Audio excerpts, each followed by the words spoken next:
bano abalamazi boolaba abali mu Nnyiriri kati be bannaffe abavudde mu Lira Diocese basinzituse nno olugendo luwanvu era nga waliwo omu ku bannaffe abalamuzi gwe tugenda okwogerako naye atubuulire nnaku mmeka ze bamaze mu lugendo luno kubanga kintu kutambuza bigere kintu si kyangu agenda kubaako ebitonotono by'atunnyonnyola. Maama Amanya gange Semi Okwiri Nvalira. Obudelira. Yes, nyabo. Kakati okuvalira mumazeemu ennaku mmeka mu lugendo luno?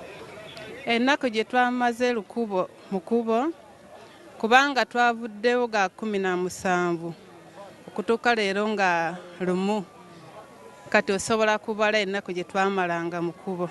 Mumazeemu weeks 2. Ndowooza weeks 2. Katoleebala okubatambuza obulungi.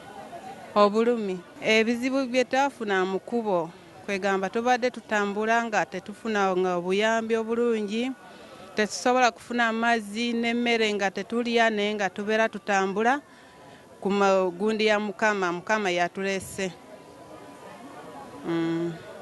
Kwegamba ebyatulese ewaffe wali tulina ebizibu bingi ddala gaffe abakazi abazadde tulina abaana tulina ebizibu bingi mu nnyumba kyobeera nga tutambula wadde tofunye ebyakulya tofunye obuyambi byonna naye nga obeera otambula lwa mukama.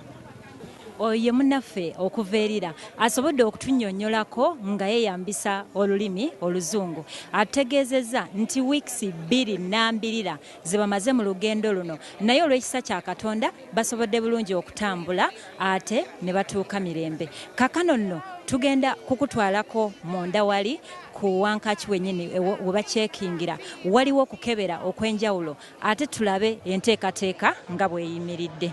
Kakati munnaaye nga bwe nkutegeezezza gwanajja olina okugoberera enteekateeka eri wano ng'otusse munda teweekukuutiriza ku munno waliwo emirembe era omuntu omusaba bulungi n'ofuna w'otuula.